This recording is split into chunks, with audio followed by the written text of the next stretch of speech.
Magandang gabi na sa mga balita na dito yung broadcasting ng FM na mali lang yung part nag-broadcast ako sa umaga may pasok may announcement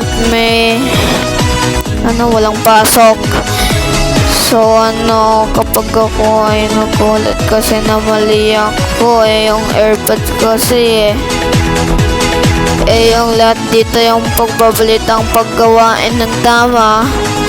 Lagi dito ang pagbabalita, ang good news sa isang balita. Bitaw. So lahat dito na yung pagbabalita matapang na rin yung balita.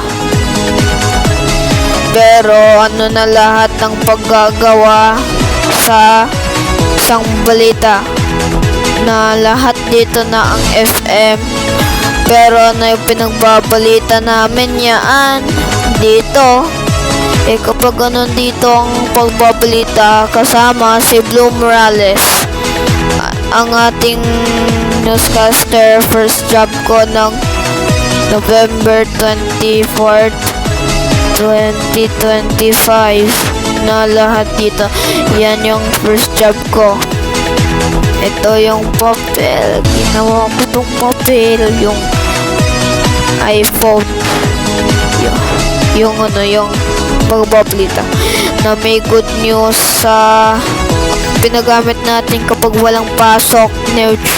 Neutral news. Dito na yung pagbabalita. Ako yung newscaster kasama si Blue Morales. Yung full name ko ay Gerald Blue Bao Morales. Pero biglang na-disconnect yung mic, yung Bluetooth, yung AirPods kasi bigla ako nagulat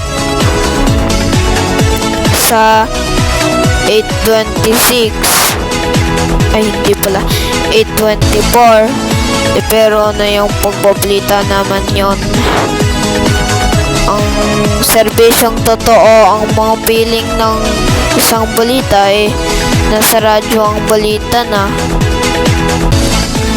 Dito na ang reporters ng GMAS Integrated. Lahat dito na para sa bayan. Panata sa bayan ng mga balita. Pero yung pagbabalita sa radyo pinto kapag kabina. Nagsimula ang balitang good news sa 6. Na dapat ang paggagawin ng mabuti? Panalangin sa Diyos. Pwede naman yan. Walang kasinungalingan ng balita sa radyo ang balita. Na dapat gawin yan pero nahihintay lang.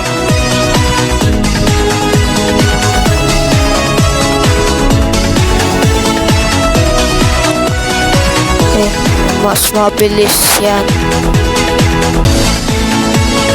Okay na? Ano yan?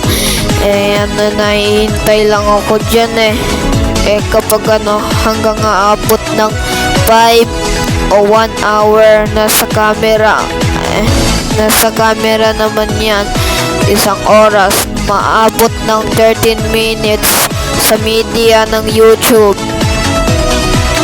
Yung nasa signal hanggang 24 hours. Dito na yung pagbabalita na dito na yung titignan ko pa tinitignan ko pa may tao.